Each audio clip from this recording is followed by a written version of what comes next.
For me, I got nothing more. Yeah, I think it's you, brother. Hey, we are live for Financial Fitness Friday, and want us to cover something I just covered on the podcast, the Integrated Entrepreneur. So on the podcast, we talked about financial scams to avoid. Some of them were like buying a shelf corporation, right? An H corp, buying trade lines, um, having to take an MCA to get an SBA, which is completely wrong.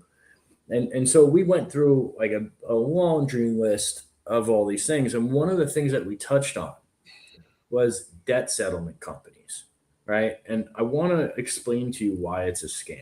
Okay. And I'm going to explain the business perspective of it. And then Dave will get into the personal side of things, right? So when we're talking about business debt settlement, you have a bunch of different companies out there. One, MCA settlement companies, right? This is the easiest one to explain because what they do is they tell you, all right, well, we can get your payments lowered. We can make it so, hey, you owe 300,000. We'll try to knock that down to 250. And so what they do is they actually have you breach a contract, okay?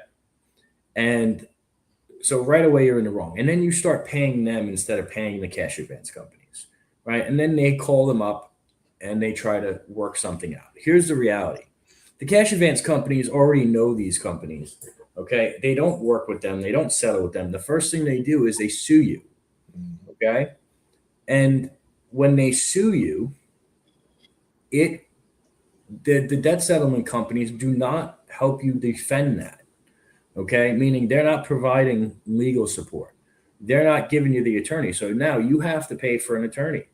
All right. And this whole time they're saying they're working on it, but they're not working on it. Very few times that actually works out. And here's what they don't tell you. Not only are you going to be responsible for your legal fees, you're going to be responsible for the cash advance company's legal fees when they win. All right. And they put a lien and a judgment on your business. They can actually put a levy on your bank account, and they put you on a no funding list. All right. And so when you're on that no funding list, even if it's 2, 3, 4, 5 years later, you can't get access to financing. And it's not just get access to MCAs. Because you have the liens and the judgments, you can't get invoice factoring. You probably can't get equipment financing. You definitely can't get an SBA loan. So it leaves you in a place that you have to pay for cash for everything, right? Which means you don't have access to leverage. You don't have access to other people's money. And you have a bunch of legal fees that are just going to hurt you and destroy your business, right? These are the ugly side of, financial services that no one talks about. And I'm talking about it because I've seen so many people make this mistake, right? And these companies know what they're doing. You're not going to beat them. So what you can do instead, guys, right, if you're in this situation, is you can use a term loan to pay it off. You might be able to use a better advance to pay it off. You can use invoice factoring to pay it off. You can use equipment that you own outright, right, to leverage to pay it off. All of those are better solutions. And if for whatever reason they don't work out because your credit's in the tank in on the skids, okay, or whatever it might be, well, then you know what you can do? You can call up these companies and ask them to lower the payments yourself, and they'll work with you if you're struggling. And then you won't go on a list and you won't have these issues. Okay. You won't have the legal fees. Your business will be a lot safer, a lot more secure. So that's how it works on the business side of things, guys. And I'm going to tell you, you got to be careful here. Because one of the things that we do the most at Integrated is get people out of these things. All right. Dave, how's it work on the personal side? Run us through that. Yeah, there's very clear-cut similarities to the business and personal. I mean, Sure.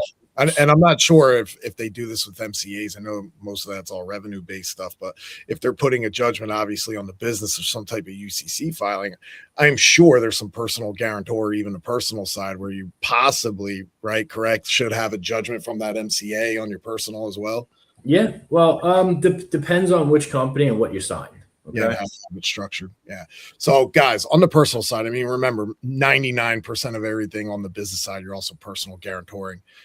So it's probably going to affect you on that personal side. But going to the personal consumer side, We see this all the time. I actually have somebody we're getting ready to work on right now. Know your language, right? And I say that for a very specific reason. A lot of people are assuming debt consolidation or debt consolidation loans is debt settlement, is debt negotiation. It's two completely different things. And I I'll get blame, into that a little bit and all yeah, that. sure. And I blame that industry for that. It's wordplay, right? It's to suck you in. Hey, we're gonna get you a loan, we're gonna pay this off on your behalf, and we're gonna get you a fresh start. And if you really break it down, it is the absolute worst thing you could do to your personal credit long term. Long term, it doesn't fix the problem. It really doesn't. Here's why. Number one, when you come into this agreement for them to settle on your behalf, you're really only getting a 25% discount anyway, right? Like a lot of people come into debt settlement to get money taken off of what they owe and to solve the problem quicker. But really you're tanking your credit for a 25% discount. Think about that. Because like what Jonathan said about the business side, if your credit is already decent, meaning you pay everything on time, you're just over leveraged on credit cards, so your utilization's high, dropping your score down, they're going to make you default because it's the only way they can really get leverage. So if you're already paying on time, they're going to tell you to stop making payments. Let this go for the next 4 months until it charges off. Now you have a bigger problem. Now you're not even lendable at that standpoint. Okay, that's the first situation. Second situation, I already mentioned, you get a 25% discount, but now they put you on a payment plan, usually anywhere from 2 to 4 years, and they start making these payments settled out to these companies on your behalf. Their negotiation tactic is usually a 50% discount, and then add on 25 that I said before. Now, going long term, right? What happens over time? Well, a lot of people are assuming that as time goes on, their credit is just going to get better. And sure, over time, your score is going to increase, but it's not going to move as much as you would assume it would. So what happens? Take the whole 4 years, for example. And if you looked on at year 3, well, all your balances are still going to be the same. So if you owed, just say one company 10 grand and they settled out for 5 grand, well, the report's still going to say 10 grand on it. They don't have to legally update that until you satisfy that debt 100%. So now imagine if it took you 4 years to satisfy it, and then now all of a sudden that debt has a zero balance 4 years later. Now here's what else happens. That's a date of last activity movement, which would happen, say today, is 4 years later. So what does that mean? Number one, you're assuming because you paid it off that it should go away, you be scot-free, it's not on your report anymore, which I wholeheartedly believe it should be that way.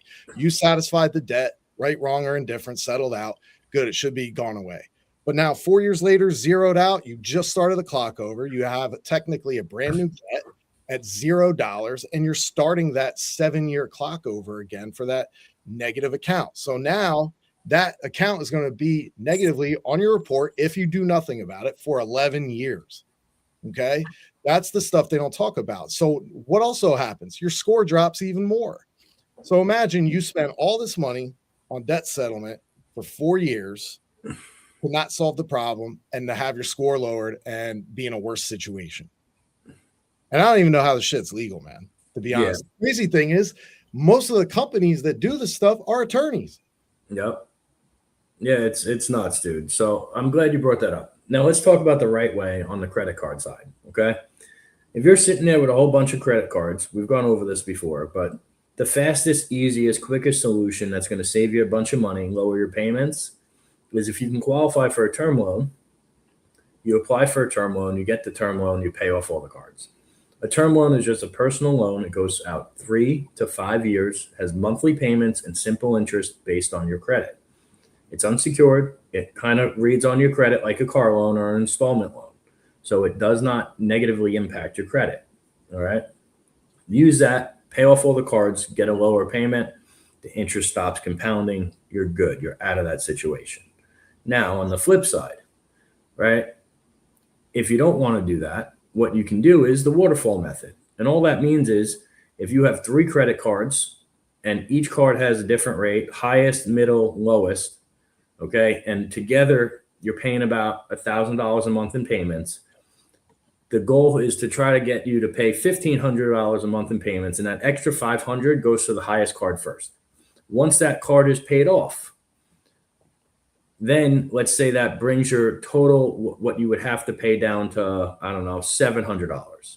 Well, if you're paying $700 between the two cards, instead of paying seven, keep it at that 1,500, and that extra 800 goes to the highest interest rated card. Okay. And so you take care of that, and then you move that whole $1,500 a month payment to the lowest interest card, and then you're out of the situation. Will that take a lot longer? Yes. Will it still get done and help you and build your credit and get you out of the situation? Also, yes. All right. So this is what I would strongly recommend doing, one or the other. All right. I hope this helped you guys. Share this with somebody that needs to hear it, and we will catch you on Mindset Monday. Take care. Be great, Joe. Oh, that was fun.